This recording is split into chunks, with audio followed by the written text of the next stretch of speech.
So this is going to be a very short stream today. We're just going to watch this video and react to it and talk about it.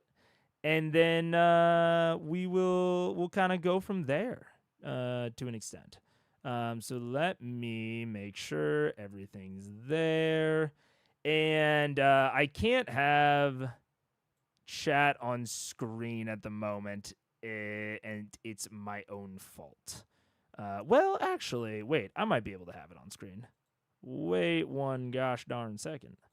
On pip H, what happened? What, just, let's just see what happens if I throw on tall chat. It might look stupid, so be prepared. Yes, it does. It does indeed look stupid. Wait. Okay, wait. I have an idea, though. What if I turn off that? Does it still look stupid? I honestly can't tell because the preview is too small. Let's see. I'm turning on that. Okay. It's a little small, but at least it's there. So that's kind of interesting. Okay. We can make that work. I loved this clip. It made me so excited to introduce more people to D&D. Oh, hell yeah, Pentagram. Let's do it. Let's watch it. I'm excited. I haven't seen it. I did not know that, I don't know who Deborah Ann is. I know John Bernthal. Let's see. What up, Insomnia Night? How you doing? We're not going to be on for very long. Testing out short stream. I was wondering what this stream was, since it seems to have popped up very last minute. So it's not just you talking about teaching newbies. It's reacting to someone else talking about teaching. Yeah, exactly. Yeah, it's reacting to someone else. And the title is just good click. Phone people might find it unusable. Yeah, that's true. I'll just turn it off. We don't need chat on screen. That's fine. Okay. At first I thought reanalysis meant repeat analysis of analysis, mega reacting to mega. I don't know a good name for it yet. The reanalysis is the temporary name. Because that is what it sounds like. I agree. Short stream. Should I get the snack now or in like an hour? All right, broken pentagram. We're trying. I'm going to try to do a short stream. I know it's not really in me, but I need to figure it out because I have not been able to accomplish it so far. And I need to if my canker sores have anything to say about it. I got to watch some of her games. Not bad. Okay. Sick. 8-minute video, 8-hour stream. Yeah, 1 hour per minute. Let's see. She's the second best character on the Daredevil show. Oh, okay. Gotcha. Cool. All right. Let's get it going. This is Deborah Ann Wall. Teaches John Bernthal Dungeons and Dragons. And I'm very interested because it was a lot of times when we're watching Critical Role, it is very interesting to see how Matt and Taliesin and some of the people that have more experience within TTRPGs, and I think Marisha,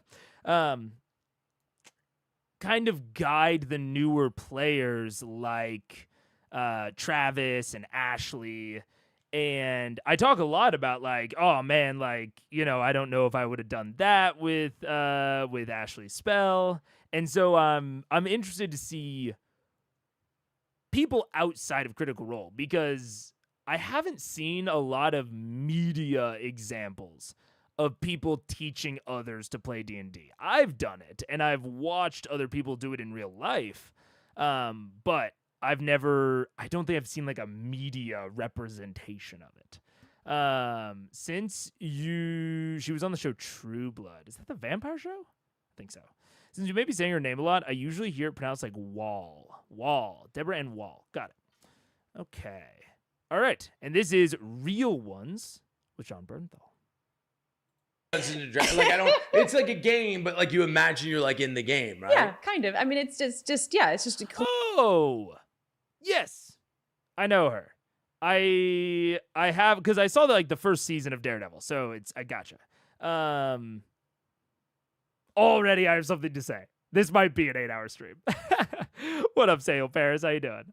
This might be an 8-hour stream because I do instantly have something to say.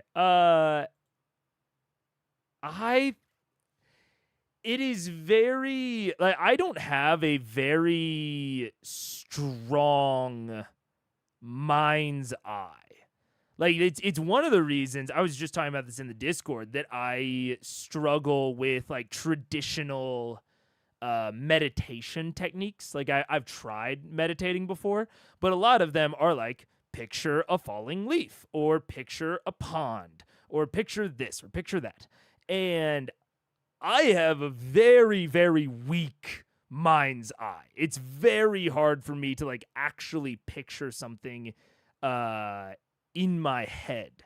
And one of the things that I love about D&D, and one of the things that really attracted me to it as an initial hobby, is that it gives you a foundation for your imagination. You know, it gives you something to grab onto that is outside of purely your mind's eye. It's why I'll probably, I've run theater of the mind combat, and in some systems it's more useful and more necessary than others. But especially, oh, there we go. The highlight's working now. There we go. Especially in D&D, I don't find myself running theater of the mind because the theater in my mind is not very defined. But when I have a grid, when I have minis, when I have sheets and mechanics to latch onto, it allows my imagination to blossom in a way that it cannot on its own. So I'm happy that, honestly, that is the way that John has heard of D&D, talked about. Like, I'm happy that it's like, it's a game, but you imagine that you're in the game. And that's one of my main goals as a DM, is to keep that immersion, keep people feeling like they're in the game. And using all of the mechanics and the sheets to encourage that imagination. I think that's a really good starting point for explaining D&D to someone, because one of the really classic ways I hear D&D explained is it's like, it's a game, but you can do anything. And I think that puts people into almost like a Minecraft, or like they imagine a video game with less constraints, I think. And honestly, I think that puts almost an amount of pressure onto the player of like, man, I can do anything, but I don't know what to do. I don't even know, like, the mechanics. Like, I think it's a little bit overwhelming to some players. I've seen it in real life. And so I've actually gone away a little bit from describing TTRPGs and D&D like that, of like, oh, it's a game, but you can do anything. I think it's accurate, but I think it's a little intimidating. So I immediately like the description of, it's a game, but you imagine that you're in the game. I think that's almost a better kind of fence post to base the rest of the discussion off of. It's also fun to see how people are introduced depending on what kind of game they're looking for. Like, for me, I love more RP heavy and in-character games, but I know a lot of people I play with love more tactical stuff. Yeah. And that's a very good point of, it definitely depends on the person's previous experience. Like, if the person is a really heavy reader, or they watch a lot of TV, like I'm sure that John Bernthal does as an actor. You know, I'm sure he watches a ton of TV and movies. I think that's a better way to imagine it for him. But if you're introducing someone that, say, plays like Magic the Gathering or like even like World of Warcraft, you know, they play these very intense, very mechanically heavy games, mechanically dense games. I think that actually the description that I kind of forsook earlier of it's a game but you can do anything, that might appeal to them more. Or it might not. They might like the constraints of a game. So knowing the player that you're introducing does, I think, make a key difference in how you introduce a lot of the concepts. The shorter the vid, the longer the reaction. Yeah. That is, to me, the defining characteristic of RPGs. It's why the name exists. You are a role first above any other rules or systems. Yeah. It's a role-playing game. Like, I totally agree with you. And I think that is, I've heard that kind of criticism sometimes levied against, CRPGs or just RPGs on, like, the video game end of RPGs that, claim the title, but don't incentivize that role-playing, don't incentivize you being able to play in whatever way you want. Because I do think that that's a key part of RPGs, is you embody the character and you can approach problems and tasks in so many different ways. It's why I wouldn't even call something like Dishonored an RPG. Because while Dishonored is an incredibly good game, and there are ways to like customize how you approach problems, there is not so wide of a breadth that you feel like, it's really your character. You're playing, I forget his name, the protagonist. Like, that's who you are. You are not your own character that you're spawning out of the ether. Shit, we're dropping more frames. Fuck. Corvo. Thank you, GR Cub. We're potentially dropping more frames. Fuck. Shit. Oh, I don't want to delay critical eyes again. Okay, we'll see how many more frames we drop over the course of this stream, but fuck, I might have to delay critical eyes again. God.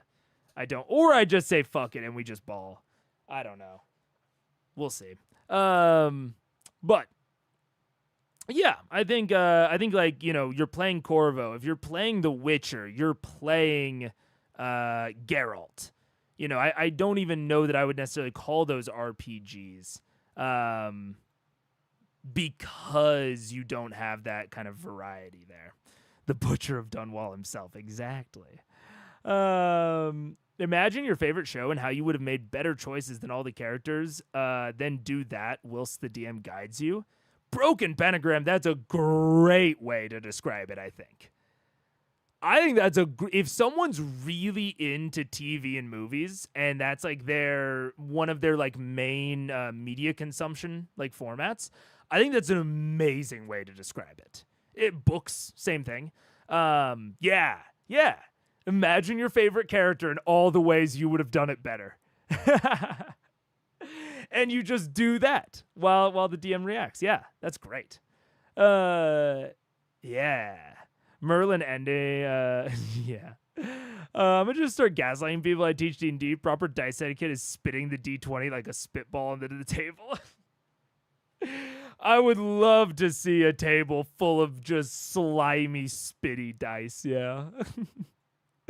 Oh my gosh. I think for video games, RPG means a completely different thing. First, RPGs were adapting the mechanics of tabletop, but not the freedom because you can't code a DM. To a degree, I think that like tabletop RPGs marry the freedom of choice with the freedom of build. And I think that video game RPGs should at least attempt to mirror those feels. So, like, the freedom of build, I think of something like Fallout New Vegas. Ay, we're dropping more frames. God. How does it look? Can you guys tell that we're dropping a lot of frames?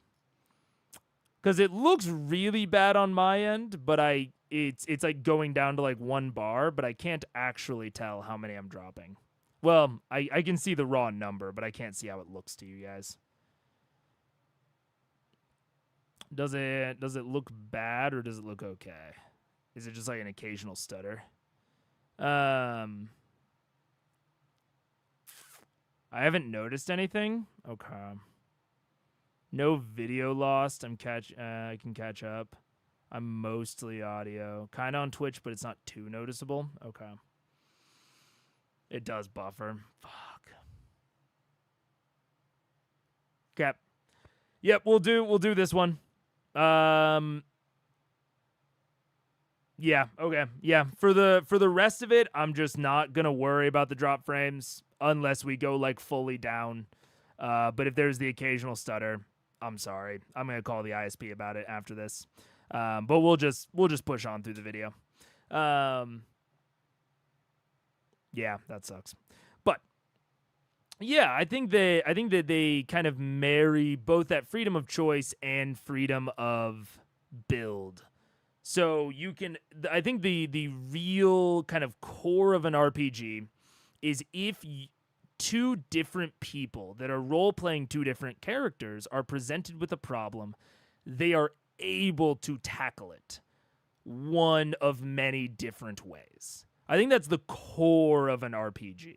So it's like you can tackle it socially. You can tackle it by just avoiding it, more of a pacifist sort of deal. You can tackle it through violence. I think that is kind of at the heart of an RPG, is having more optionality than other games that are very good. Like Outer Wilds is not an RPG. There's not you can't upgrade your fucking guy to carry around a gun and shoot the core out of the middle of the Ash Twin project. You know what I'm saying? But I think that's kind of the key difference between RPG and other stuff. Every so often I meet someone who wants to see what character building is like, but I don't have a campaign for them. My go-to is to walk them through building their favorite media character. Oh yeah, that's sick. That's very, very sick. Having them build their favorite character from media rather than build a character to play does put character first over mechanics. I like doing that when I have the time. Yeah, I absolutely agree. I think that the only, and again, this, comes back to knowing the player that you're teaching. The only thing I worry about there is trying to replicate something that might not fit exactly into D&D could make them feel restricted or like there are too many restrictions. But if they haven't played an RPG in general before, those those restrictions might not be super apparent. So that strategy might totally be work. Counterpoint: there are a ton of ways to complete Dishonored. I would argue that there are 2 ways to complete Dishonored, and they are still relatively similar. Like the pacifist run versus the violence run is like you still have to get rid of everyone. You have to knock them out. You have to murder them. You can't talk them down. You can't engage in political intrigue. You cannot join the faction.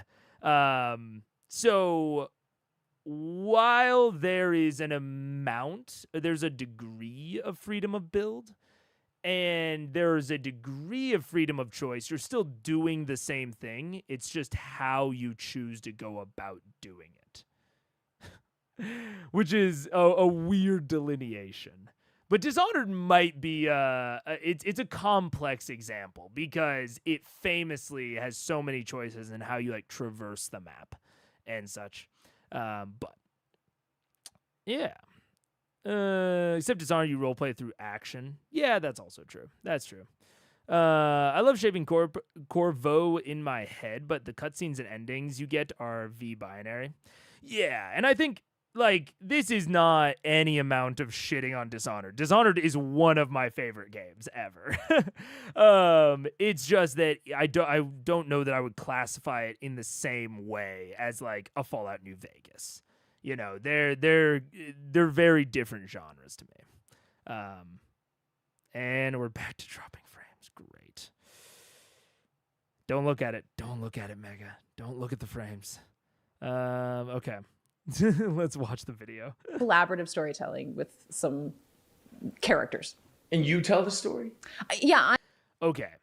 God, it's like I'm gonna have something to say about like every word. Collaborative storytelling is a term that I use a lot with people that are familiar with the hobby. I don't think it's a term that I would use with a new player. Again, kind of going back to like intimidation factor of I think that collaborative storytelling can be intimidating to someone who has never played this sort of game before.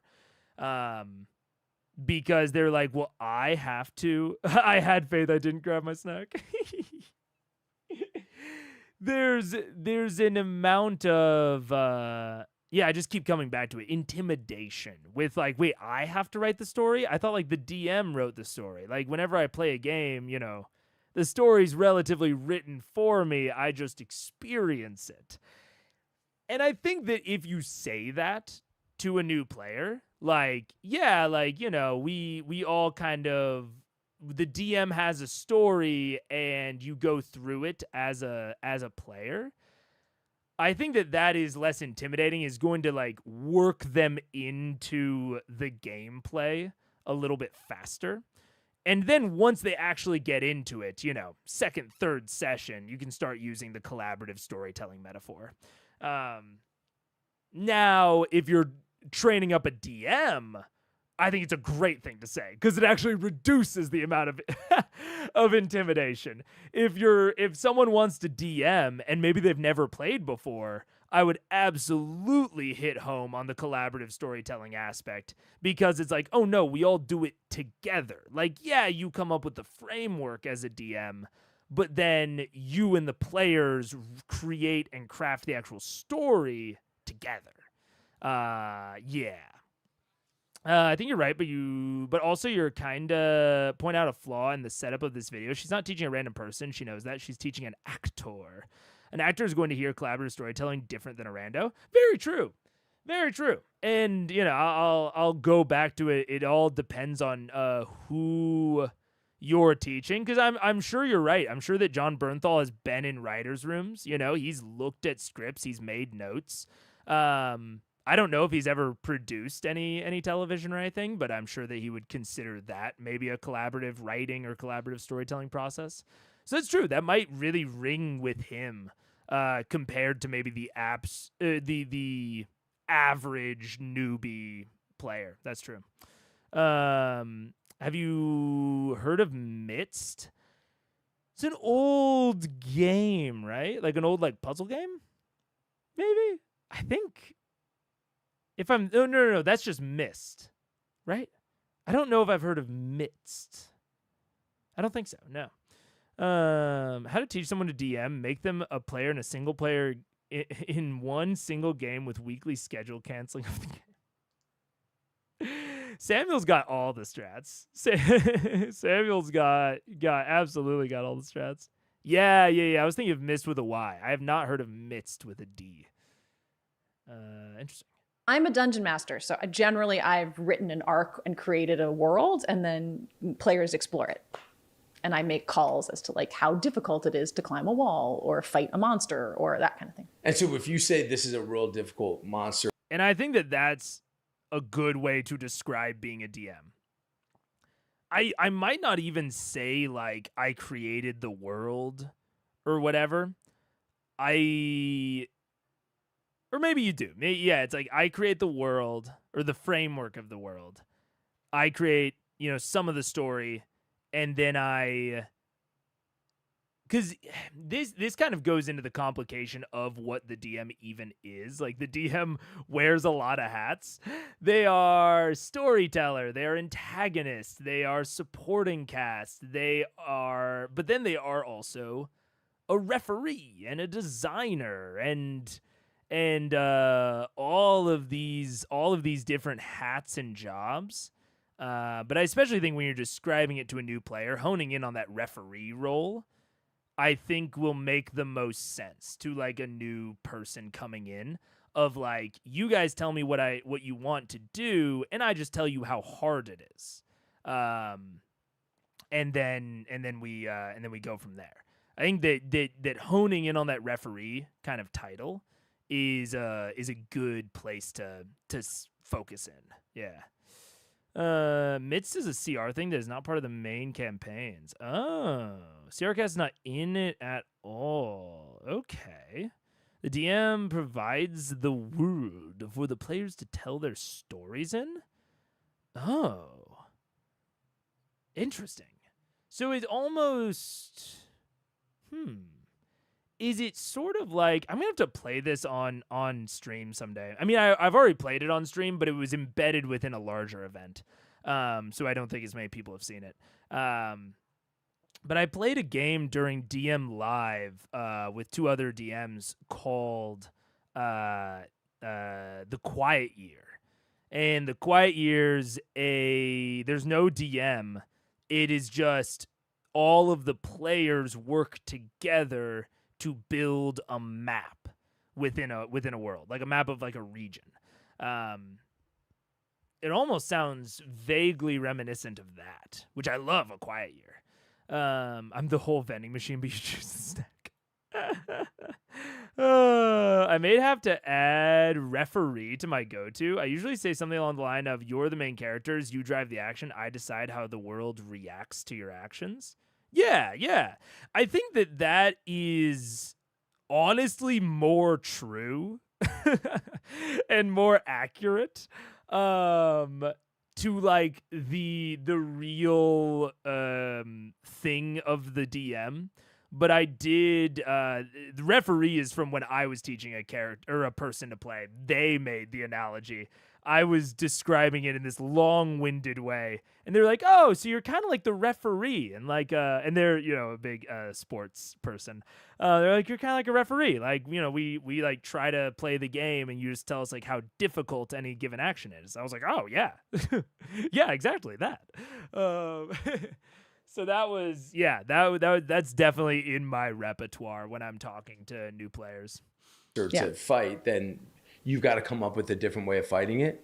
Yeah, or either it can just be like how hard you hit it and how long the thing goes, but it might be how do you negotiate your way out of it. If you can't actually kill a dragon, but it's going to eat you, how do you tell it not to? So there are other kind of checks that you can do, persuasions and deceptions and intimidations and all. And then you decide whether you beat the dragon, the person beat the dragon. Yeah, there are stats. There's a lot of math involved that can make that happen. But like, God damn. You want to play D&D? I mean, I'll try. I mean, what do you think? No, I'd like be able to do it? literally right now. Sure. All right. Oh shit.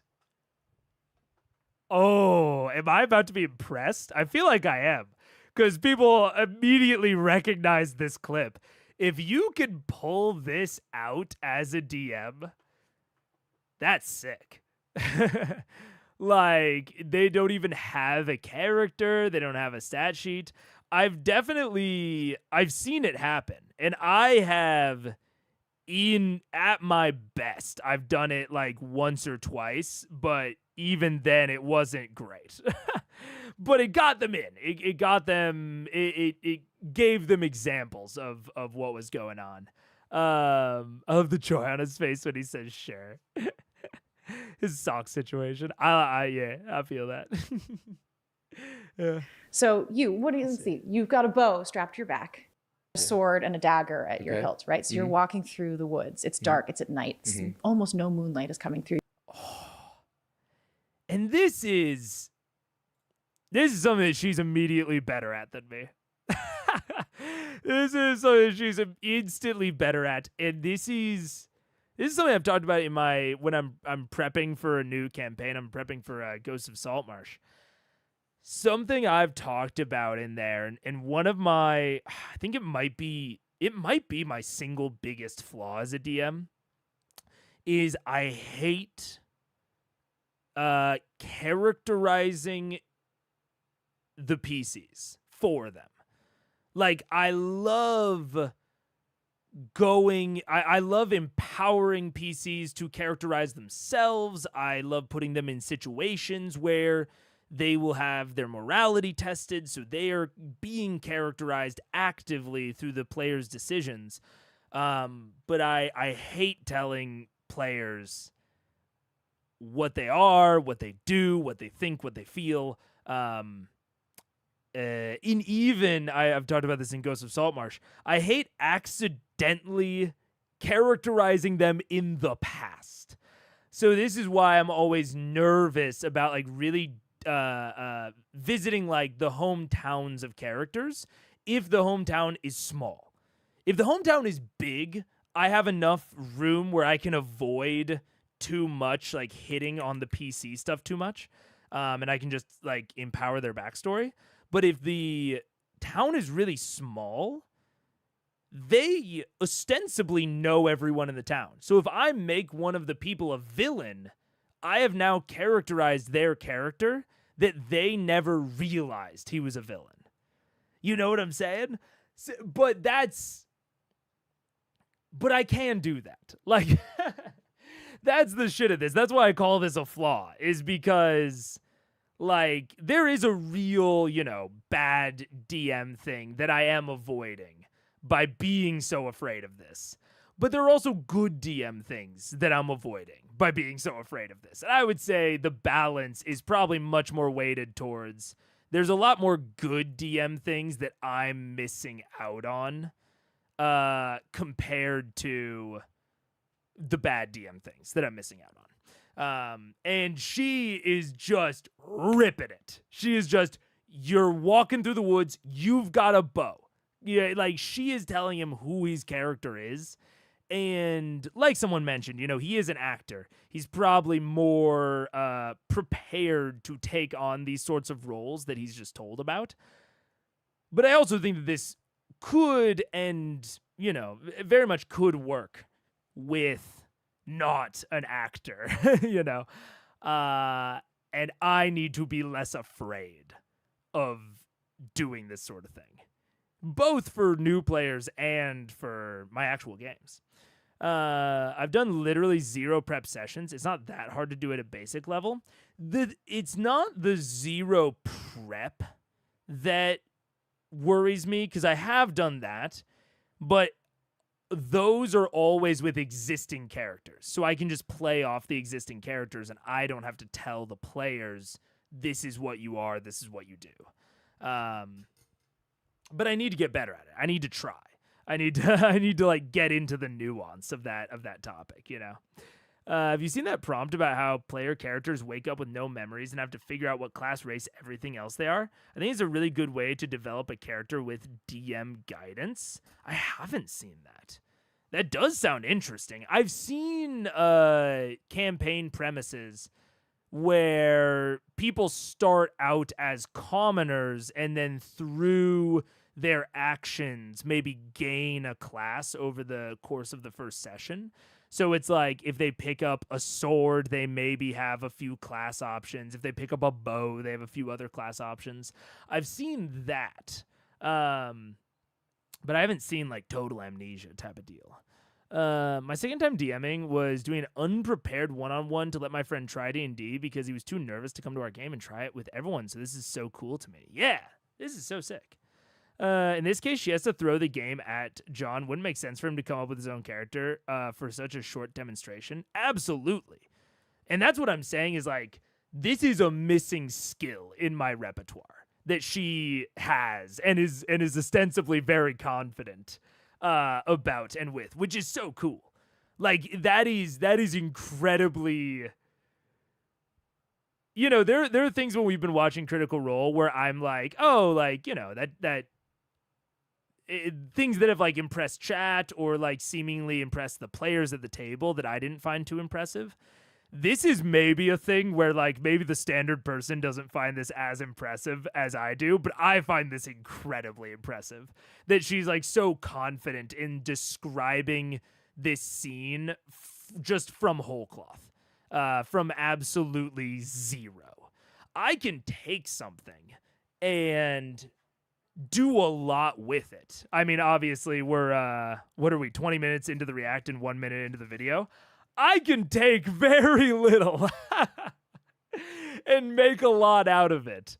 But going from absolute zero, that like first 1%, very hard for me. Very impressive to me. Oh, yeah. As someone who loves character building about as much as playing, if this was my first intro, I'd be missing some of what I could love.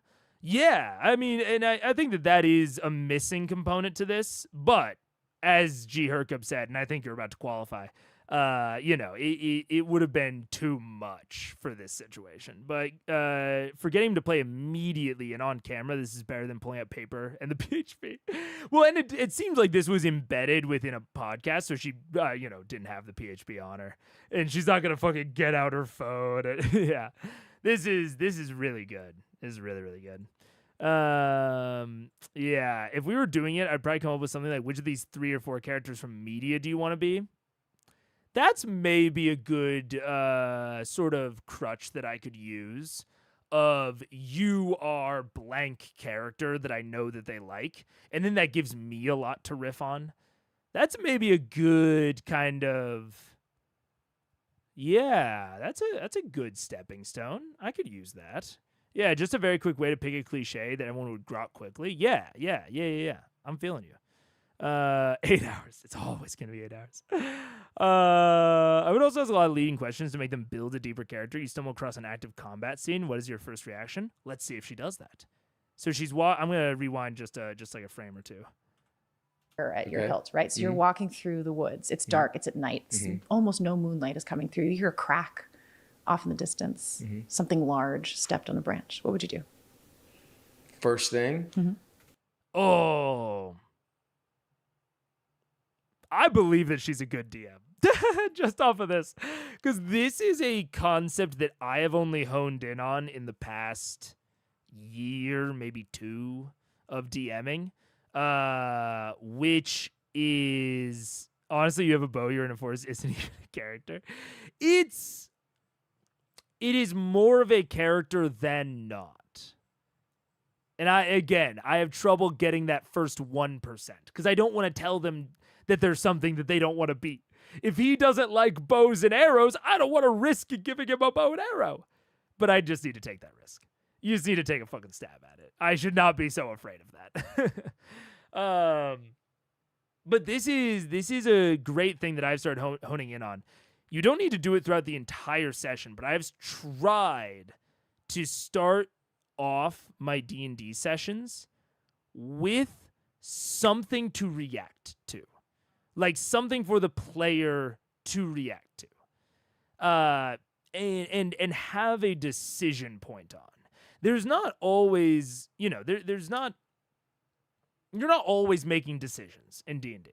That's just like sometimes you make a decision and then you execute on the plan based on said decision, right? And throughout that execution, there aren't always, it's not always like decision point. Sometimes you just execute the plan. But especially for getting a new player in, getting your existing players into the D&D mindset and into the session mindset, presenting them with something to react to right at the beginning is something that I have become a big fan and proponent of. Is like every single one of my sessions, I try to start it with, the recap and then this thing happens. What do you do? A decision point, a situation. Not just like, oh, this was the situation you were in. Where do you guys go from here? Like, I don't want to leave them in a deep pool of possibilities. I want to give them a thing to react to just to get them in the mindset. And that's exactly what she's doing here, which is incredible. It's really, really good for like first time teaching. I haven't seen her in the DM seat much, but I've heard her talk about D&D a lot and seen her in the player seat. She's impressed me a lot. Fuck yeah. It's also notable what she didn't do here. She establishes the forest, but only very generically. We don't have the name of the forest or the surrounding land. And then immediately after we establish the forest exists, it's reaction time. Yeah, I fully agree. And that's a little bit more of a niche and or nuanced, I would say, DMing strategy and tonal thing is not giving away more information than you need to. Like, I've talked about how, at least I find it relatively easy to improv information and then stick to it. But that is because I try not to give away information that I don't need to. And not only does that leave you more room to breathe within your improv as a DM, but it also gives you an opportunity to see what your players are interested in. If your players ask the name of the forest, if they ask the description of the trees, there are all of these different things that they could be interested in.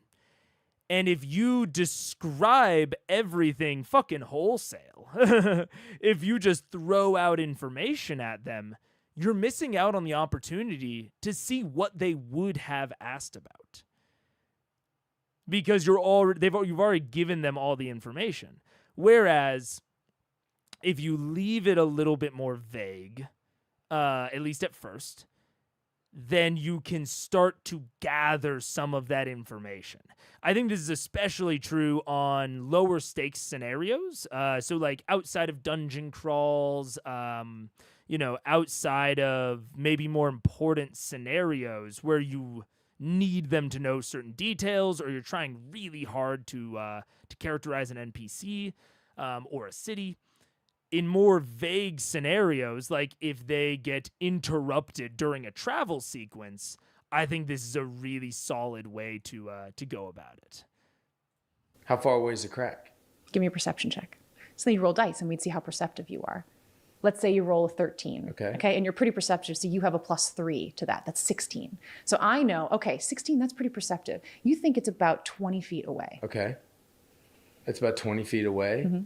I think I take out my bow first. Yeah. So you take a bow, you're readied, you're aimed, you're looking. Right at where. Oh man, and she's bouncing off of him really well. Like, I think that is a moment, like I felt myself feeling it in that moment where he says, the first thing I would do is take out my bow. That is technically an action. That's a choice. That's a decision. But at the same time, there's nothing for the DM to do with that besides progress the scene. That, to me, essentially sounds like I hold my action. It has the same sort of impact, but I don't think that's what John meant, right? That's not what John Bernthal was meaning here. He just doesn't know how much he can talk. I see this all the time with new players, where they say the thing and then they stop because they don't know how much of a turn they get, essentially. Especially if they're at a table with a bunch of other new players or even other experienced players. They're not totally comfortable with how much should I even be talking during this? So they'll just say like one little thing. I take out my bow. Now what happens? And I think that she handled it incredibly well. She just took and we're dropping the frames again. Fuck. God, part of it, okay. What we're gonna do is I'm going to post the YouTube link in Twitch.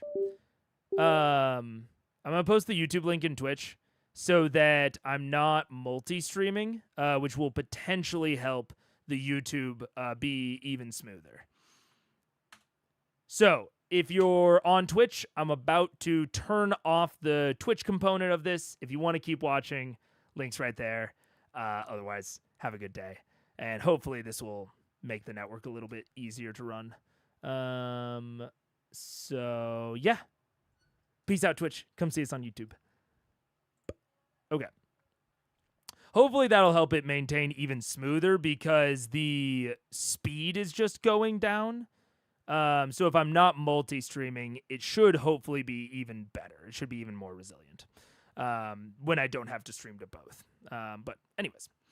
So yeah, I think that this is a very common new player behavior that I've seen of not understanding when you are done describing your action versus when like the DM jumps in, and I think that she handled it really smoothly.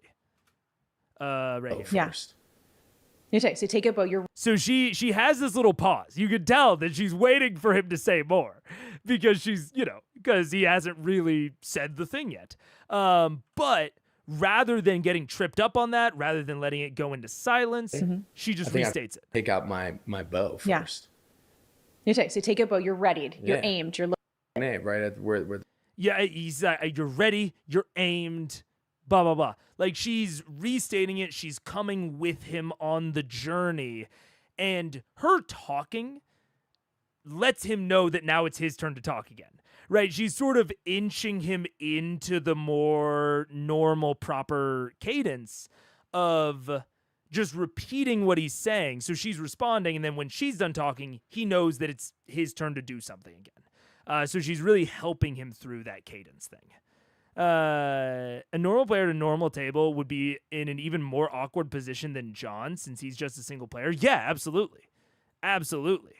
A conscientious player will be trying not to step on the toes. Yeah. Yeah. And we sometimes forget how many things new players are actively thinking about when we eventually stop actively thinking about. Yeah. Like, he does not know when his cutoff is. And I think she did a really good job at, like, getting him back into where that cutoff point will be. Yeah. The spot's coming, yeah. Okay. Slowly creeping towards you, suddenly into view, a little bit of eye shine in the darkness. You see an owl bear. This is a 10, 15. And again, she kind of takes it with him, and then he's like, yeah, that's what I'm doing. He like reconfirms what he's doing. So she says, okay, he wants to wait. He said it first. He said it again. He does actually just want to wait, wants to hold, wants to prepare. And I'm always, you guys know, whenever I talk about it, I'm always like, oh, confirm your player's motivation, confirm their goals, talk to them about what they want to get out of the action. What's their end goal. But I think it's good that she's not doing that with him. I think it's good with a new player if you get really bogged down in all of that. It's like, well, what are you doing while you wait? Like things that I might normally ask a normal player, like, are you wanting to like shoot at whatever comes out? Are you just in a wait and see position? Like, I would normally clarify that with my players. But I think it's good that she's not. She's just moving on. She's giving him another thing to react to, another piece of information, which I think is absolutely proper. It's hard when you're new and playing with a group too, because you don't want to take up too much time when other people might have a plan ready to go. Exactly. So like this new player behavior that we're seeing out of John, I think you will see out of a lot of new players. I think this is incredibly common new player behavior. I think I've seen it in almost every new player I've ever played with. And so being prepared on how you're going to handle this as the DM or even as another player this is something really good to prepare for. And I think that she's handling it perfect. This really makes me think of the one-on-one D&D. It's an interesting idea. I don't know if I'll ever get the chance to try it. I've tried it. I've run one-on-one D&D twice. Well, actually 3 times. And then I ran one-on-one Daggerheart. It's fun. I mean, you need someone. It takes the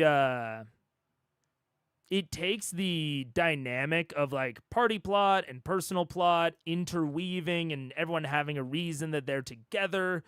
And it kind of eschews a lot of that because the party is the single player. So it means that the player and the player character motivations matter a lot more. Like, you can't have an unmotivated character in a head-to-head. But if you have a motivated character that cares a lot, it's really fun. I had a lot of fun with it. She's immediately in GM mode too. Look at her body language. She's not just talking anymore. She's sitting taller when talking about the owl bear. Oh yeah. Yeah, absolutely. Never done one-on-one, but I have done solo. I really want to do solo on stream. It's on the list. When I get this fucking internet figured out. We've dropped 4% of frames. I don't know. I'm going to call the ISP after this. Anyways. 15-foot tall monster. It looks like an owl, but it has the body of a bear. It opens its beak and squawks at you. What do you do? Have I ever? And I also think that her giving that proc of what do you do is a good habit to get into as a DM for new players. In my more like modern games with a lot of experienced players, I normally don't have to ask them what do you do. I just finish talking and they know that it's their turn to do stuff. But asking the question, what do you do, to new players is much more necessary. Social part of D&D gets easier in one-on-ones. Some of the mechanics get harder since a single PC can't easily cover all skills, be good at all things, etc. Yeah. I have toyed around with like companions that they can bring on in solo, but it definitely, a lot of it is just different. It's very different from, I would say, standard party-based D&D. But it has positives and negatives. I think I would struggle with one-on-one unless it was a build-up to a group session, just because I like the group dynamic and found family traits within stories. That's very fair. That's very, very fair. I think that it also really depends on the DM, the person that's playing the DM and the person that's playing the PC. The head-to-heads that I've done have been with my wife. So we had a pretty good social dynamic. And it was I think it was easier for her to be like trusting and kind of put herself out there, compared to if I'd been doing it with one of my friends. I think it would have been a lot harder. I found an interesting solo adventure. Gonna try it soon. Crystals of Zaleth. Interesting. I might take a look at that. More confident, experienced players are looking to participate and tell a story, whilst new players are playing characters in a narrated story for the first few sessions. Yeah, at least a lot of them. If you're playing with a new character that isn't going to exhibit these traits, like if you're playing with someone who isn't gonna be like this, you'll know pretty quick. Like if you're with the eponymous theater kid that really just wants to fucking jump in, and you might have to be like holding them back, it'll be clear quickly. I don't think that's the standard, but that needs a totally different strategy. What do you do? Have I ever met an owl bear before? Like, are owl bears? We could do a history check. So this is D&D. You're playing D&D. What do you mean a history check? So a history check would be like, in your past, in your history, have you experienced Okay, so how do I before? check? Yeah, let's check You would roll a dice. Let's say you have a low. The teeny tiny critique, tiniest critique, is if we don't actually have the sheets out, we don't have the dice out, I would make it even simpler. And I would just say we would roll a check. Like, not involve like perception, history, these like keywords. Because you see John be like, oh, what's history? And honestly, maybe I wouldn't even have this critique if he wouldn't have been confused. But I do think that keeping it, especially if you're doing this sort of like more improv driven thing, is like, oh, well, there we would do a check to maybe see if you have met an owlbear in the past. We do like a history or a memory or, something like that. Like, make it clear that the words are kind of interchangeable and they don't really matter. What matters is you're doing a check now to see if that's the case. And not even to see if it's the case, but to see if they remember it, I play with a lot of new players. 90% of the challenge is trying to balance the players, monitoring who is talking too much, who is too little, etc. Yeah, I mean, it's a collaborative storytelling experience. It's a collaborative activity. You're on a team, and if team members don't work well together, that's not gonna go well. So yeah, I very much like, you can just have the wrong player. Like, for all of Orion's faults, which were many, I do honestly think that fundamentally Orion was just not at the right table. I think a lot of his behaviors that are classically lampooned are behaviors that would have been fine at a different table. And I think that the really like massive build up, blowout, bad moments are ultimately escalations of that initial dissonance, right? Of that initial separation. In he's not at the right table, so he does things that don't go well, and that escalates into a lack of trust, which makes these other actions less cool. And it just builds and builds and builds and builds and builds. And like, ultimately, yeah, some players just aren't right for all tables or even all campaigns. You can have a group of players that do well together in one campaign and don't do well in a different one, because it's an incredibly social experience. Yeah.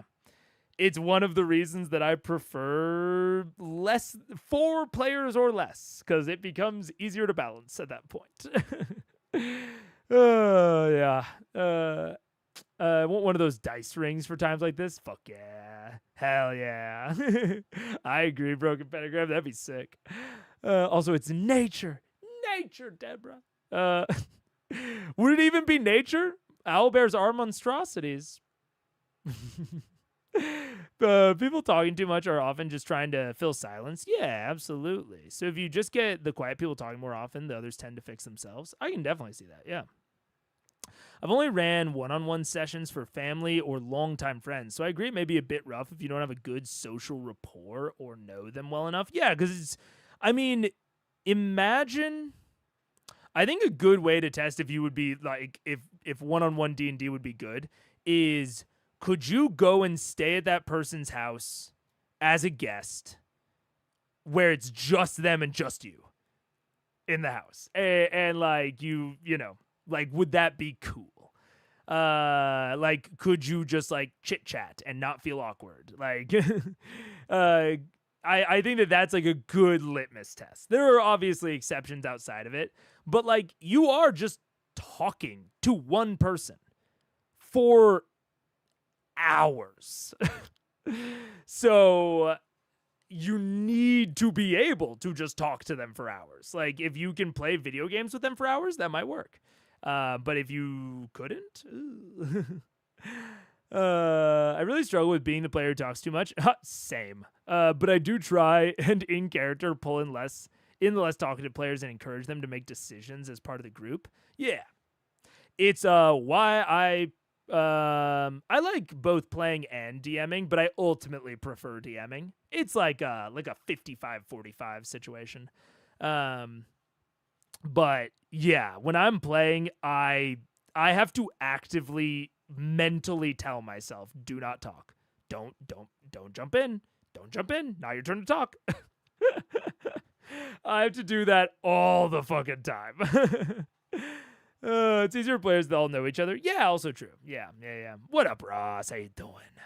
I have no idea what it would be raw. At my table, I could see nature or history if owlbears are all but extinct history. Yeah, that's fair. I think it could be. It's really situation dependent. I think. But history. You roll a 13, but you have a -3. That's a 10. So no, you've never met an owlbear in your life. You have no idea whether it's threatening or not, but it is squawking at you. I'd be like, yo, are you my friend or are you my foe? Fantastic. You speak to it? Yeah, I try. Give me an animal handling check. So you'd roll another one. So this is we kind of see based on your character sheet that you've created, you're going to be good and bad at different things. Who I create the sheet? You could, or I could, or you could get a okay, that is I'm trying to think if you build in that part to like the initial description. Because I think that she's maybe diving into a point that's hard to grok if you don't see a sheet in front of you. But I don't know. I'm split on it. I could see this going either way, depending on the player that you're talking to. Like if they have any gaming experience, because this is getting into the more gamey side of things. And so if they have gaming experience, this could definitely resonate with them. But if they don't, or they have very little, this might be confusion where it's not ultimately necessary. And to a degree, if they have gaming experience, they probably already assume that that's how it's going to be. So I don't know. I don't want to, and I'm not trying to nitpick Deborah's thing here. I think she's doing an amazing job overall. I'm more thinking through like, fuck, how would I, if I'm doing this in the future, what are things I want to take away from this? What are things I don't? Sort of deal. I can't make all NPCs comic relief in campaigns that I DM, but I can get away with all my player characters being comedic relief. So being a player. Oh yeah. Yeah. I very much agree. Broken Pentagram. I very much get that. Stats are an important part of the game. They are. That's why I'm going back and forth, because they are. So I'm debating, is it like, do you try to give them all of the important aspects right away so that they really understand the full package and they can kind of grasp it? Or do you try to reel them in with the things that you know will resonate and speak to them, and then be a little bit more vague and or light on explanation for the other things? I don't know. I'm still thinking about it. Yeah. I think this demo would work better if they had a D20. True. I think if you were rocking a D20 right now, it would make a lot more sense. Because the numbers are hard to understand. Good example. I played Dark and Darker for the first time yesterday. And I was playing with my friends that had played before, and I pick up a piece of loot. Or no, sorry. I was playing a class that they had never played before. Shocker, I played Warlock. And none of them had ever played it. And I was like, what is this number on my screen? Because I have no way to understand how much or how little that is. It was like, oh, it'll like this spell will do fucking 20 damage to someone. And I was like, is 20 damage a lot? Is it a little? Like, if someone was trying to explain Dark and Darker to me, I wouldn't even want them to use the number. I wouldn't want them to tell me the number if I couldn't see it. Because I was in the game, I could go to my stat sheet and be like, oh, this is how much health I have. And I can compare that to the damage number. So then the number actually meant something. And I think that that's like when we talk about like plus threes, minus threes, if John doesn't even like fully have in his brain that is based, that's like compared to a 1 to 20, he has no concept for what like a plus 3 or a minus 3 even really means, even if he is well versed in games. So I do think if she had a D20, this would go crazy. But because she doesn't, I think I might leave the numbers out if I was doing this. Maybe. Still hard to tell, though. Still hard to know. If you're introducing someone to like RPGs in general or D&D, yeah, like it's important to know that stats are particularly important in D&D compared to other things. That's fair. I don't think I would be a good DM with my ADD. Ho, cheeky monkey. That's where you're wrong, buddy. Hey, I mean that's fair. I find talking is the thing that focuses me. And so I find my ADHD to be much more of a problem when I'm a player than when I'm a DM. Because when I'm a DM, I'm always in it. I'm looking at monsters. If the players are talking, I'm talking back and forth to the players. I'm describing the world. There's never like a moment of downtime for me to get distracted. I'm always locked in. And those are the times when my ADHD is really not a problem. When I'm a player, ooh boy, is it easy for me to get distracted when it's not my turn. It's way easier. Surprising amount of DMs have ADHD. What up? DM actually vibes well with ADHD, but yeah, I have had bad nights. But yeah, ultimately it doesn't give me the chance to get distracted, which is really good. Yeah. The specific numbers I think are skippable. I do like that she's including skills his character is good or bad at. It's important to underline that no character is supposed to be good at all. And that's I'm debating sort of the pacing of the conversation.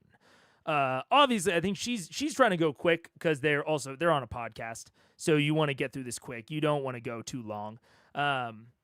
So that's also, that's definitely a pressure on this. If I was describing this to a new player, I think I would start out with the basics of just you roll checks. And then maybe as a separate example or after the fact, talk about like, yeah, and then we categorize certain checks. So, and then like reference back. So it's like when you were trying to look for the owl bear, we might call that perception, and you might be good or bad at it. Like sort of have it be its own isolated conversation rather than working it in. Maybe. I don't know. I'm still debating it.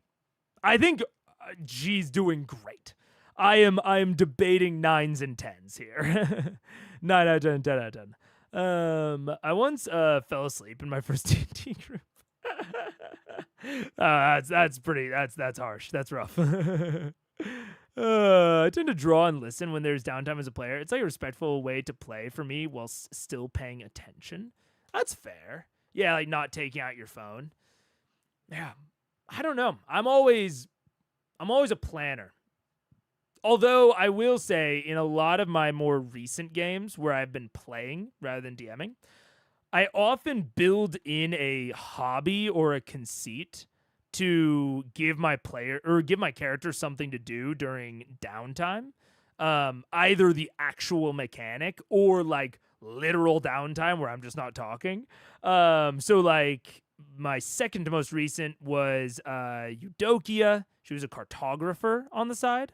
So like I would draw out maps and like make details on like things that we had seen and like notable landmarks. And I did them all in this like very, not childish, but very, handwritten. And I was like, measuring things in like different units all over the place. It was supposed to be very reminiscent of just like someone's internal notes rather than like a published map or something.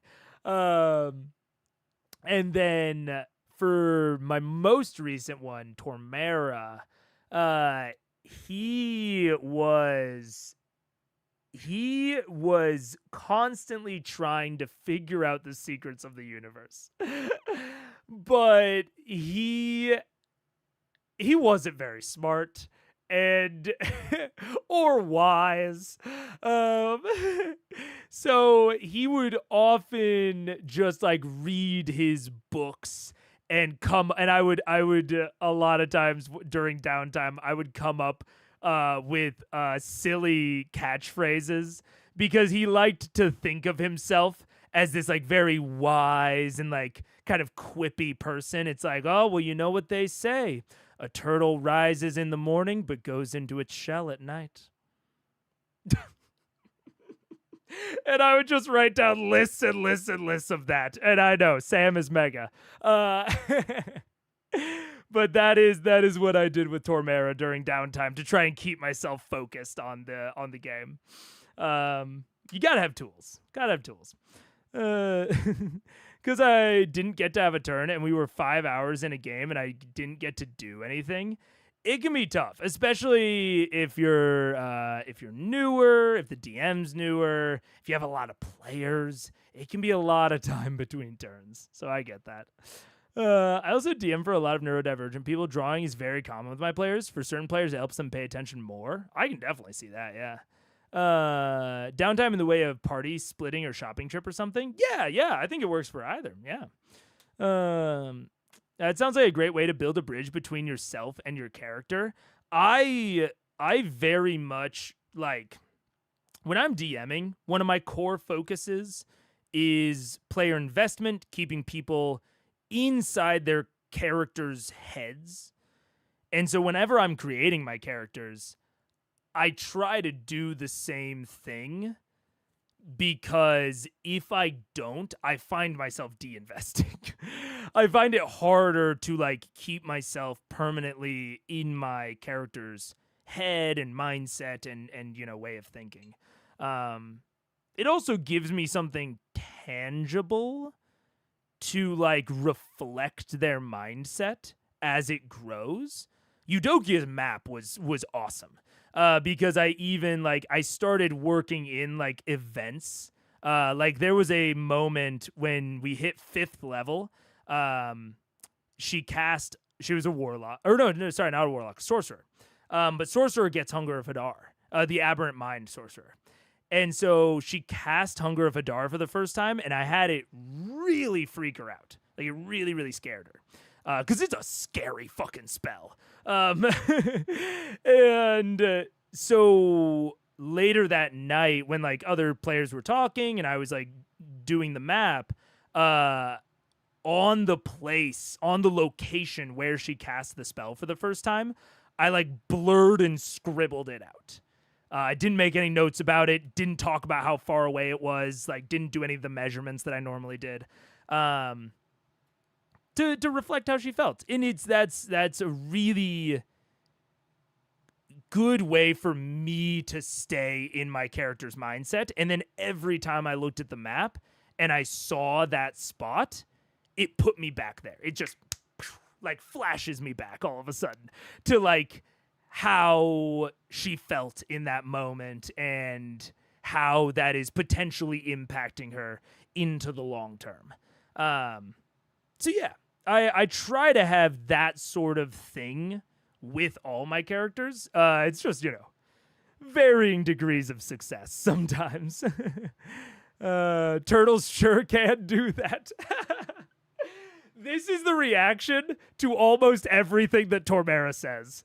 I don't remember what the first one was, but I think we were talking to a goblin, and I said something to the degree of, well, you know what they say. Goblin ears are pointed, both for shish kebabbing and for piercing the weather. And by that campaign fizzled around like levels 4 or 5. By the time we were at the end, everyone would just roll their eye. Every time Tormera uttered the words, you know what they say, I just heard a groan from the rest of the table. It was I was having fun. The DM pretty much made it about the rogue and the bard. That's tough. I mean, they're especially in my tables of more experienced players, sometimes I will hone in on certain players for certain sessions. Try to highlight, pass the spotlight around between different players. But especially when all the players were new, or even when there was just an amount of new players at the table, I back off a lot of that spotlighting and a lot of that highlighting, and I try to keep it more general. Because once you have built an amount of trust with your table and with your players, you can do that kind of selective highlighting because your players know that it'll eventually come back to them. But before you've built that trust, it's something I try to avoid. Have you watched the show She DMs yet? No. I haven't really watched any D&D programming other than what you've seen me watch on the channel. And half of Fantasy High, as I'll always say. I really need to get on watching Fantasy High so that I can just say it's all on the channel. Yeah. Goblin be like, that was common, right? Like, because I need a translator. People did need a translator for Tormera. He was great. I loved him. Yeah. Yeah. I think he didn't like my character. I was a wild magic tiefling that liked fire. I have played with that sort of player, and I will admit, as someone who is not a big wild magic lover, I didn't love that character at my table. But that's no excuse. If I don't fuck with a character, I need to have that conversation with their player. I'm not gonna make the fucking activity worse for them. That's shitty. So it's like, even if they didn't like your character, that's a conversation that they need to have as a person with you as a person. It should not be actions taken by the world against your character. That sucks. I learned about last week in the introduction is legit so cool. She DMs. I'll put it on the list. You know what? I'm just going to put it in content suggestions just to remind myself. She DMs. Boop. To remind myself later. Even if the session focuses on a single small group of PCs, the other player should have something to do. Yeah. Even if you're spotlighting and highlighting someone, that doesn't mean that everyone else has nothing. Like, it should just be varying proportions. No DM or no session is ever going to be able to be totally evenly split, but it's just about allocating those proportions so that everyone is getting a chance to do stuff. I'm all about props and real life puzzles and such. Her first episode inspired me so much. Interesting. Oh, wait, you're saying the show that Deborah DMs. It's not a show called She DMs. I thought that's what I wrote in content suggestions. I literally just wrote the words She DMs, and I was like, I'll look up that show later. But it's a show that Deborah Ann Wool DMs. That's fair. Oh man, I love wild magic. Let chaos be. I've come around on it. But I still have a little bit of a hesitancy towards it. Ryan's video of this has popped up on my feed several times. Of this video? I didn't know that Ryan Immel had a video of this. I'll have to check it out. Interesting. Pre-made sheet, Why that don't kind you of just thing. make your sheet that you're great at everything? Because, you know, if you're a wizard who's in school studying books to learn magic, you're probably not spending that much time in the gym. Versus if you're, you know, a knight who goes out and slays dragons, you know, maybe you're socially awkward and don't know how to talk to people. So your So charisma is it within your status interest to like not be great at everything? you want flaws. Like one of my favorite characters, my friend Tommy played Viros. He was a prince. And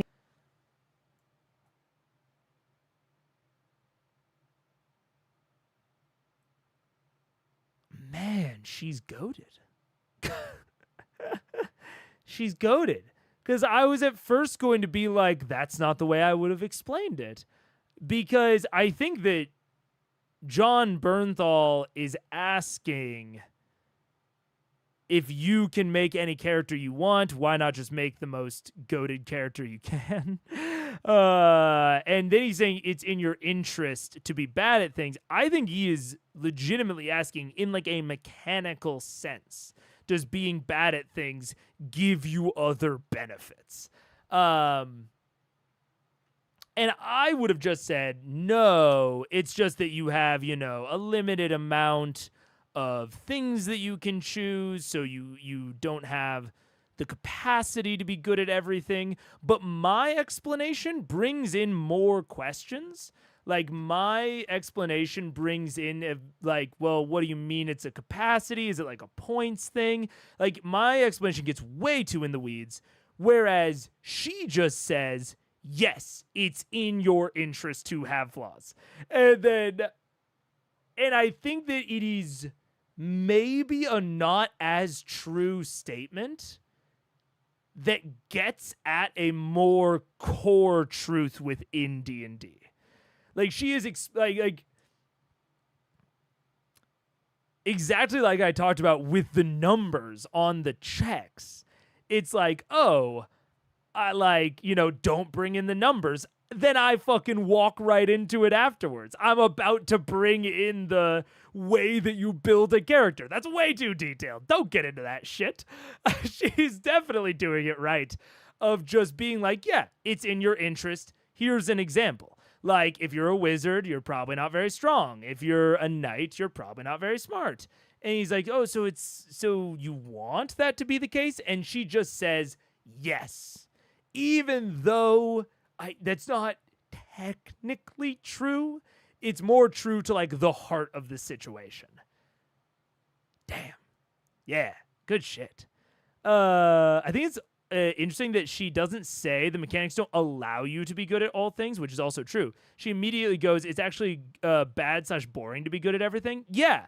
Like I said, she's hitting on a way more core truth of D&D. Like, rather than falling back on restrictions, she is talking about good things, which is very cool. That's very cool. He changed some of my backstory and made my character do stuff I didn't want him to do. He made my character what? Oh my gosh. Dude, talk about me talking earlier about how I don't want to fucking characterize characters. This is what I am afraid of. I know that I would never go that far, but yeah, that's.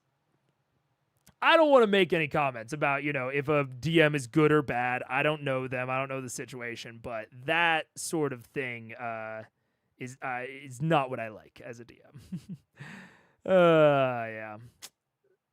Yeah. I can't make any comments on whether or not they are a good or bad DM, but I would never do that to a character. So he didn't last long at the DM. Yeah, I can imagine. And the idea was that he was very, you know, he'd been kind of pampered his whole life, and everyone always laughed at all his jokes and said that he was wonderful and handsome. But he's actually not that funny, and he's not that handsome. He just has been sheltered. So when he got out in the world and started investigating, he thinks that he's this charming, suave individual, but his stats, his like literal charisma stats, are very low. So he would fail constantly. And part of his story throughout the campaign was him learning that he wasn't as charming as he thought he was. So flaws are great. Flaws make good stories. Dude, I don't know enough about John Bernthal, and like I haven't like watched enough of him to like, you know, really be able to, I think, read his expressions, but he looks fascinated, which is awesome. Like this is exactly like this sort of like wonder and awe.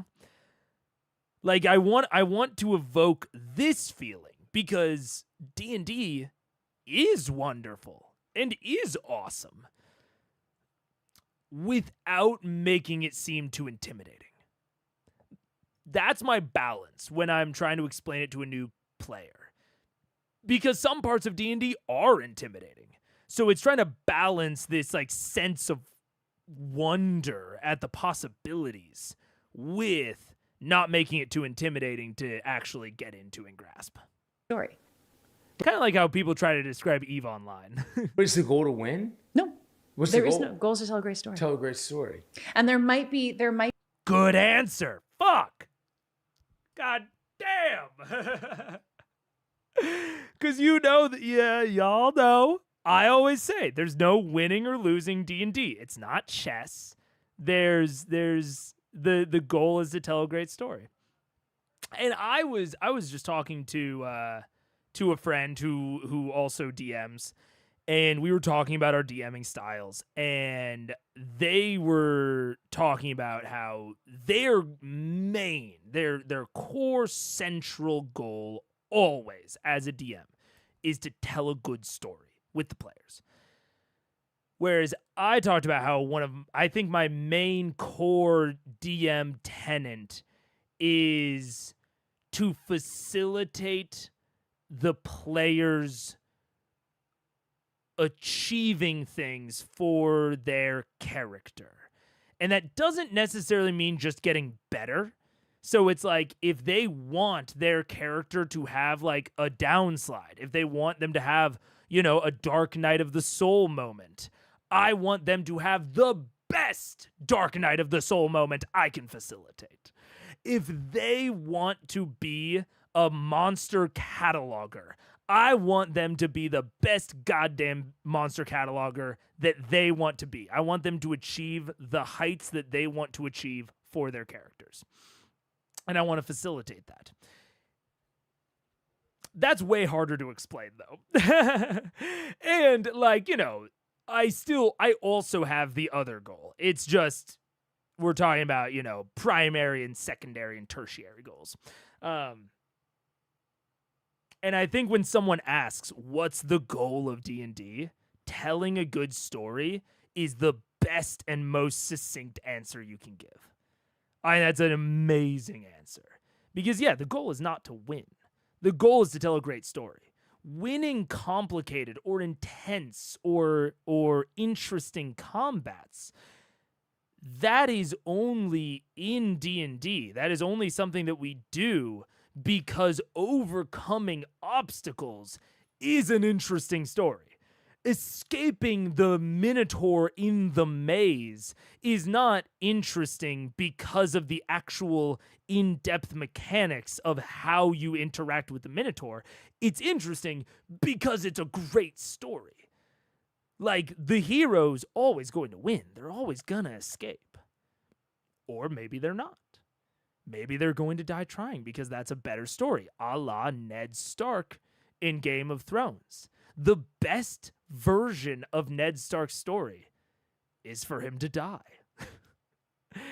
And so and he didn't lose in that. We all won because we accomplished the goal. We told a good story. What a great answer. What a great answer.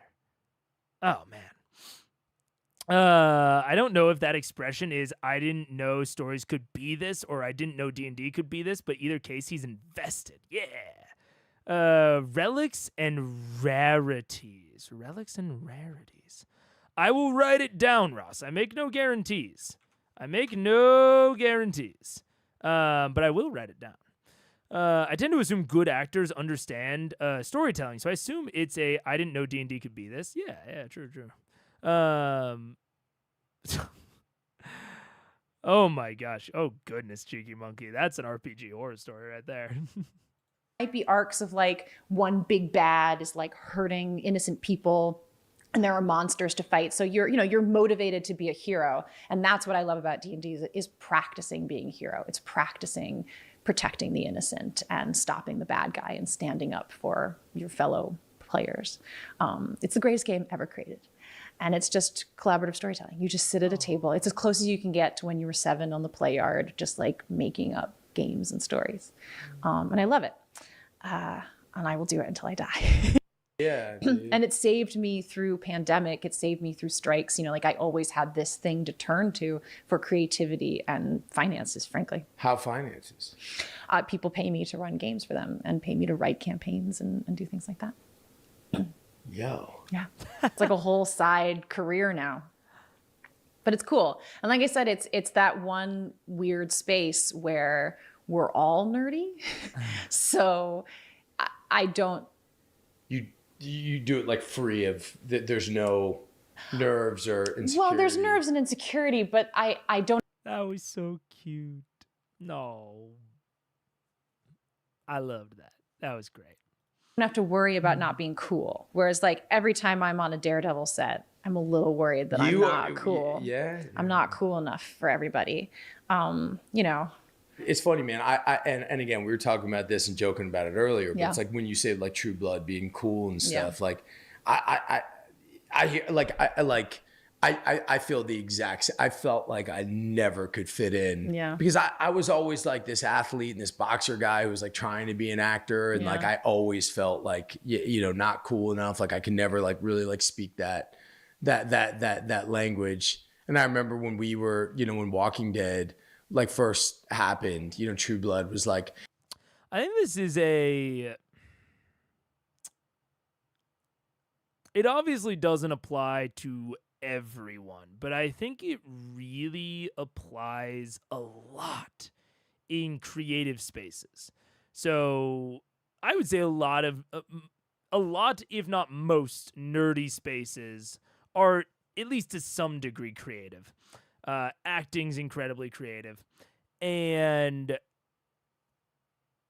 there is like creativity is so based in taste.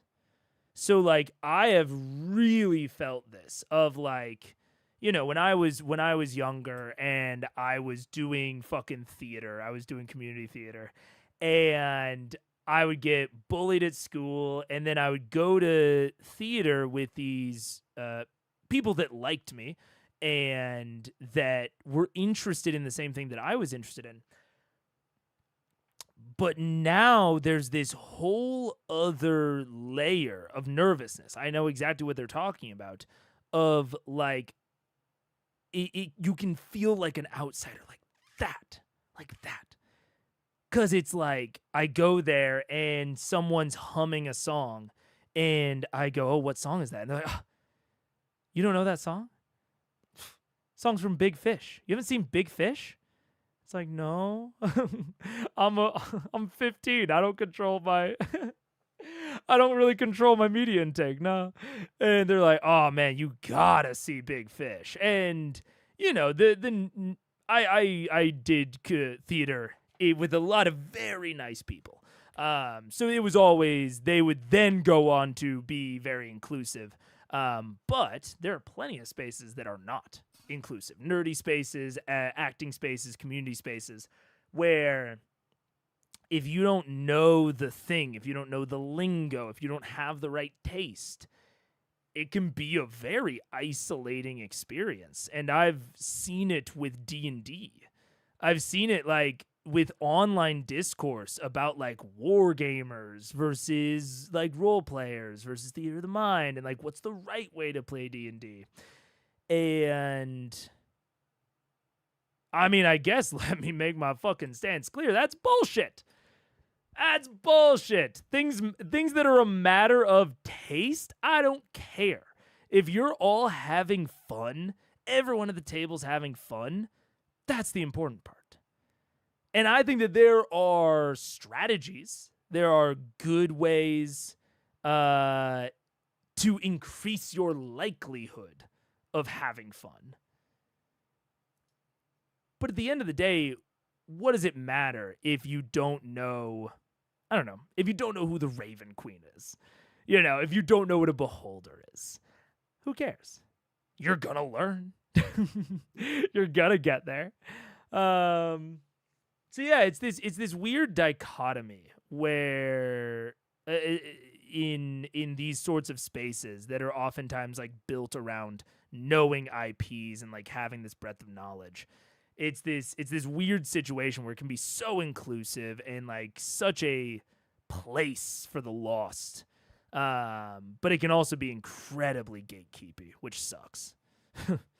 And I don't think we'll ever be like fully rid of it, but Big Fish is a great movie. I assume from context it was a play before it was a movie. Yeah, it was a musical. Yeah. And you know what's hilarious about that example? I still haven't seen it. I've kind of seen it. I saw like a community theater production of it, but they had to heavily edit it because it was a Christian theater production. But I don't know. That's a whole can of worms. That's a whole can of worms. To my understanding, they didn't even really need to edit it. The director was just weird. Anyways. I didn't come up with this, and I'm paraphrasing, but D&D is for everyone, but not every D&D table is for everyone. Yeah, and that's the really tough thing. We were just talking earlier today about how like some tables are not for some players. Some players like don't fit at some tables. And that sucks. And that is like this really unfortunate aspect of hobbies that are built around taste. And I've even seen it with like video games. Like I really like MOBAs. One of my really good friends that I love playing video games with just doesn't fuck with MOBAs. Just like in general, at large, just doesn't really like them. And it sucks because I want to play video games with him. But, you know, sometimes one of us has to like compromise, or we have to like find a game that we both like kind of like, but it isn't like our favorite because we don't have like these overlapping tastes sometimes. It's tough. Your character might not know what they are either, so it'll be a great way to play them. True. Very, very true. Anyways, I remember we were at like one of those awards that like one of those like, you know, like, I don't know, like Saturn Awards or something like that. And I remember like, you know, Walking Dead hadn't come. I find it so funny that he bleeps his cursing. I get it. It's a monetization thing, but I can never, I don't know. It always rings, and this is a me problem. This is not like a real problem, but it rings like weirdly like disingenuous and fake to me whenever people bleep out their cursing. I don't think it is. Like I don't think lesser of John for doing it, because I get why. But it has this very weird emotional impact on me. I don't know why. Come out yet, but me and Sarah were there and we had to announce something, and they showed like the it was like the True Blood cast and like it was like close-ups of their face that we and like me and Sarah walked out, and I don't remember who it was, but like one of the main women on that cast, and she was like, who are they? Like that, like kind of like zombie show, you know what I mean? Yeah. And I was like, yeah, that's her. Hollywood is a weird space where either you were always cool or you were like your story where you're like, I was a nerd, or I was a jock who didn't really do this stuff, but fell in love with it and then felt like an imposter because I didn't come from the weird artsy clique. Mm-hmm. Or you're me, who was always the weird artsy kid who then goes into Hollywood and everyone's cool and wants to party. And I'm like, oh, I don't know how to do that. Mm-hmm, you know? Mm-hmm. So it's a weird space where, yeah, I don't know. I don't, you know, at those industry parties, I always end up in the kitchen doing dishes with the caterers. Cause really? I've done that several times. Like one of the Netflix parties, like at Ted Sarandis' house. You went into the kitchen, started doing dishes? I did dishes in the kitchen because I was so nervous. Dude, no, I get it. I get it. It's a weird spot. I think the only person that like really fully understands this is Paige, my wife. About me. But I had this I absolutely understand where she's coming from, because I have always been dork, freak, nerd, whatever. Worse words. And but I also, as part of that, was pretty fit because I was I did ballet. Like I was in a ballet company that like went around and competed. So I was pretty fit. I was lifting partners all the time.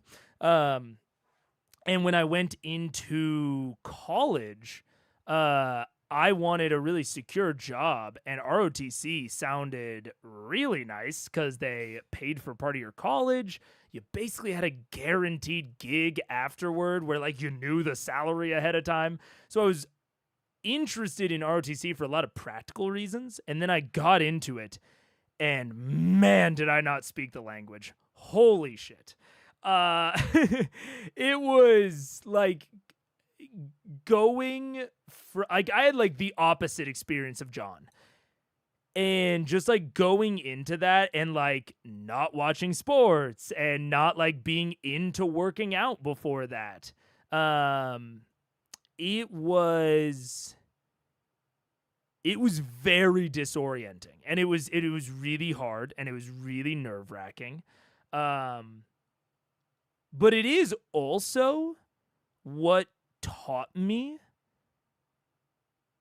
that if someone is into something, there is probably hidden value in it that you don't understand. Like, I did not understand the appeal of weightlifting until I had to do it. Until I started doing it. And then, like, 2 weeks into me weightlifting, like, every other day, I got it. Like, it just, like, clicked in my brain. Of all of a sudden, I was like, oh, I get why people are into this. Like, this just totally makes sense to me. And a lot of things about ROTC were like that. So many things. Fucking sergeants yelling at you. I got it. Like drill sergeants like yelling in your face. I like it. It didn't make sense. And then after like a week, I got it. I was there, and I found the value, and that has been an incredibly helpful thing in my life, to look at someone doing something that I don't get, but they are clearly into, and being like, okay, if they're into it, there is hidden value that I just don't understand yet. And if I put in some effort, I probably can understand it, and I can find common ground with that person. And it has been incredibly helpful at helping me like meet new people and talk to new people. And I found out that like if someone's into something, this is like a weird thing that I don't even really know how to describe it. But if you find something that someone is really into, almost everyone wants to talk about the things that they like. And so that's like my social hack. If I'm in a situation where I'm uncomfortable or I'm socially anxious, and I say social hack, it's just like being a person. But it was not something I was naturally good at.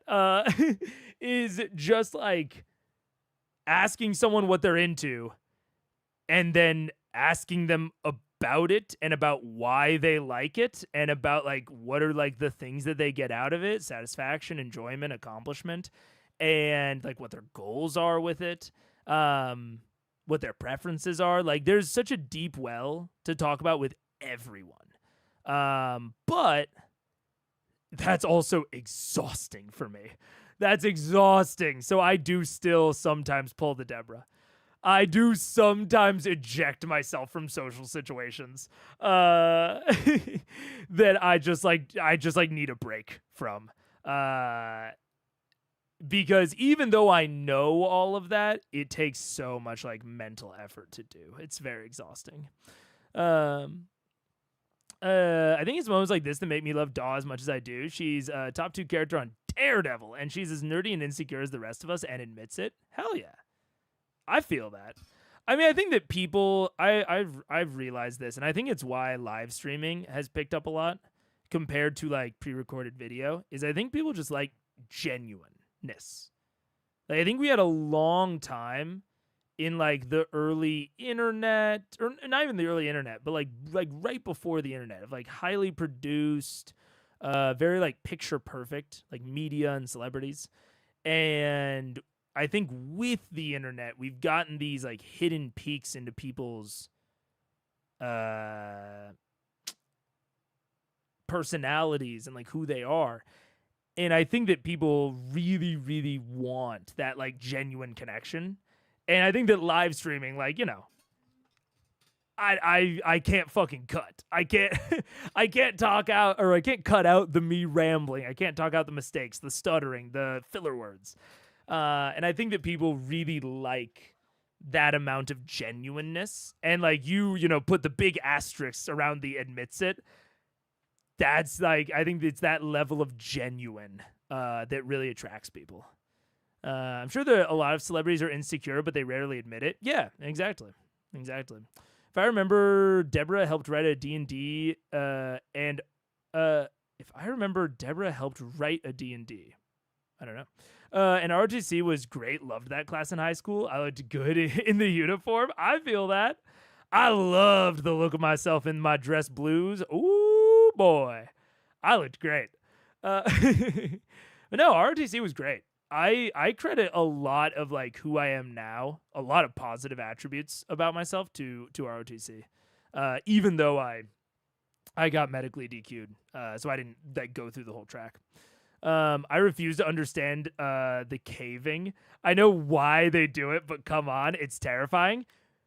This is something that like I have gotten to the bottom of, and I don't get it on a fundamental level, but I acknowledge it. People like to be scared. I honestly don't get it.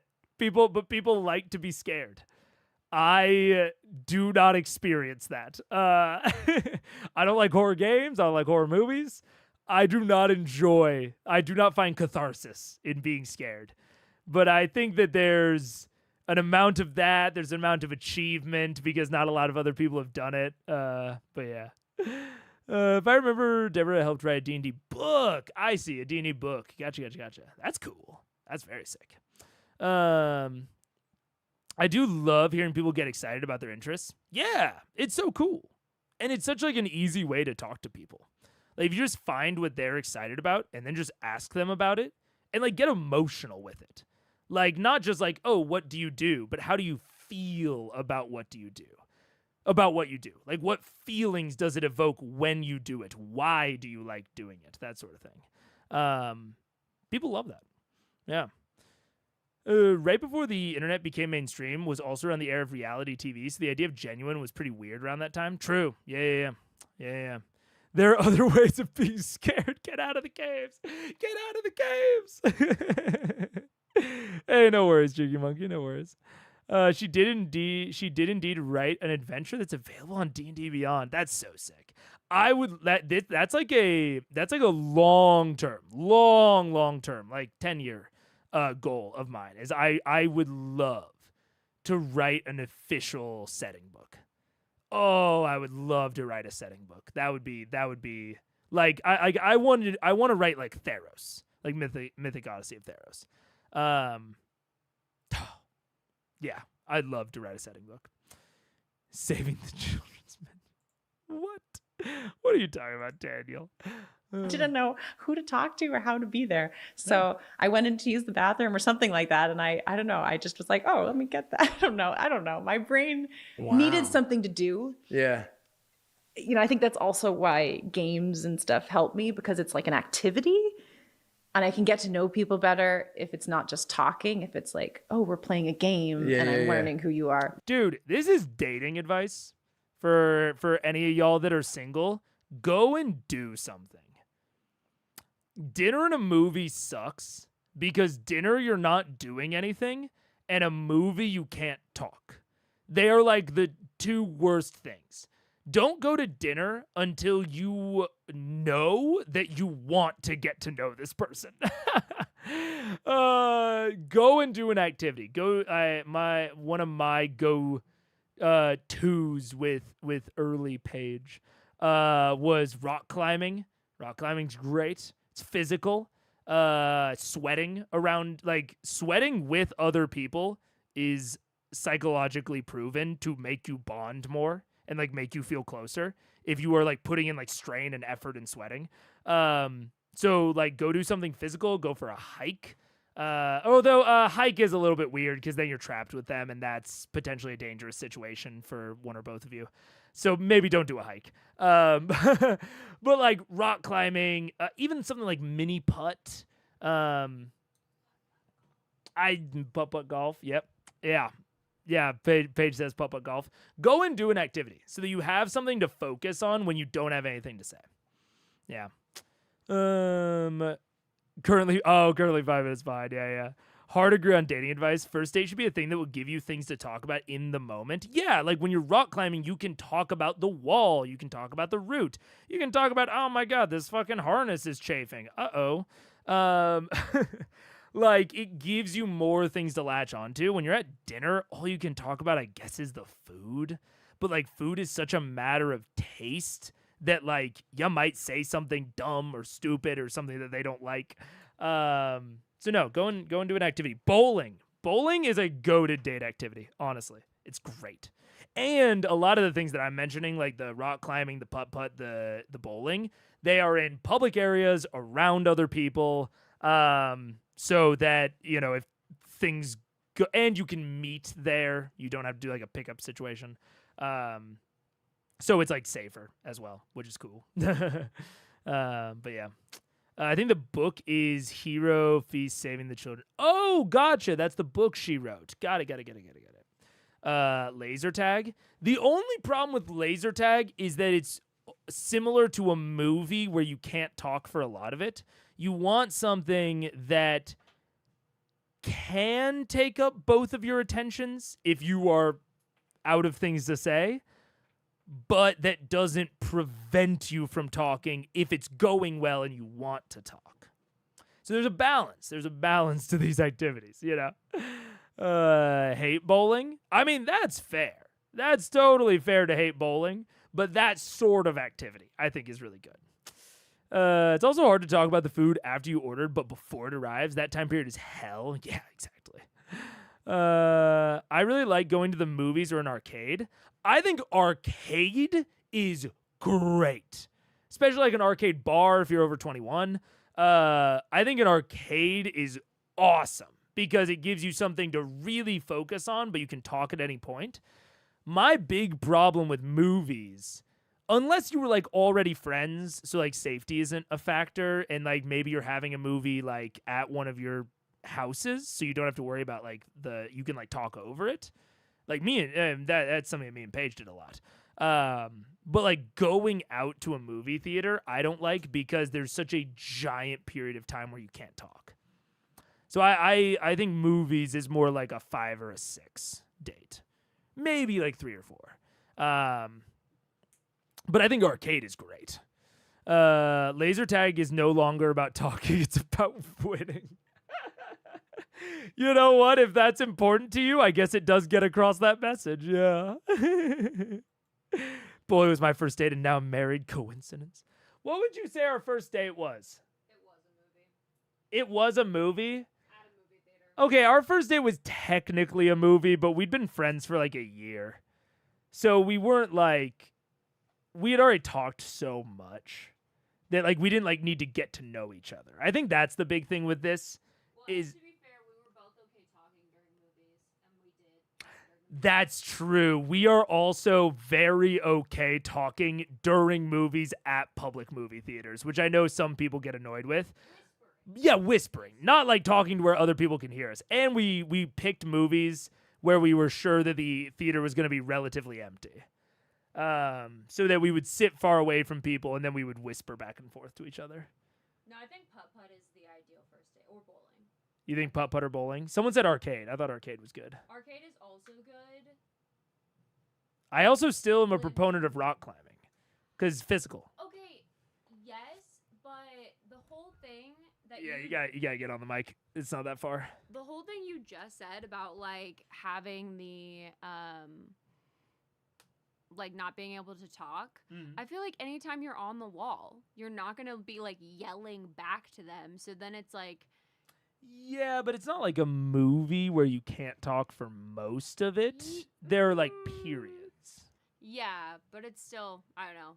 Also, like, not that many people are that into rock climbing. You have to keep that in mind. No, but it's a good first date even if you're not into it, I think. I don't think most, I don't know, from my experience, like, unless you are into it, most girls would not be like, yeah, rock climbing, that's something I want to try and do on a first date with someone I just met. They don't want to get sweaty on a first date. I guess. Anyways. We'd already been rock climbing before we dated. If you have an unreasonable drive to win at anything that could be considered competitive like I do, don't do anything that could be competitive. That's fair. Yeah. So there's something about like, oh, I need to do something like helpful for the world right now instead of just standing at some fancy house pretending that I am fancy and belong. Yeah.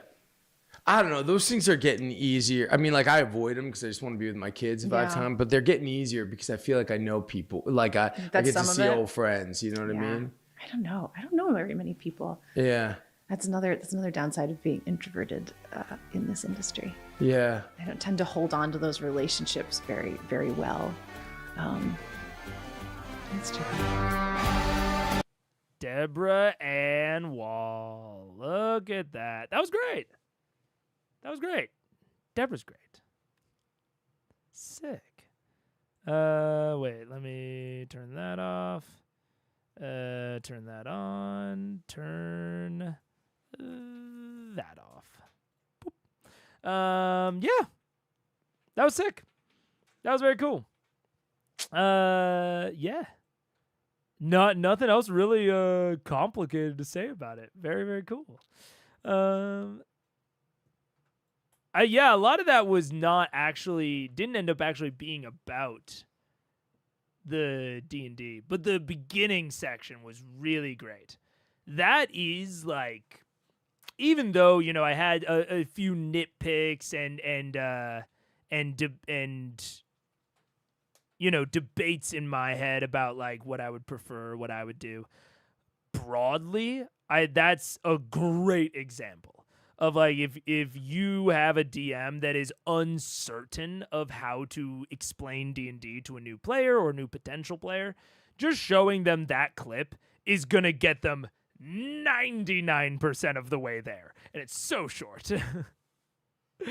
I think that's an amazing example and such an easily shareable clip that you can just like send. Yeah, super cool.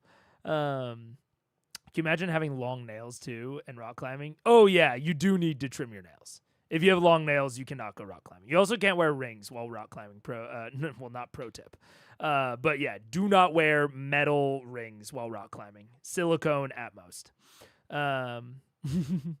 It was very basic, and there's like 20 things I'd change in an ideal situation, but I think most of them she'd agree with me. She was limited by being impromptu, and she did way better than I would have in that exact situation. Yeah, I absolutely agree. Yeah, especially like not expecting it and her just like whipping it out. It's such a good explanation. And she hit on all of the important things, I think. Yeah, that was super cool. It was a segment of a much longer video. Yeah, it seemed like it was a segment of like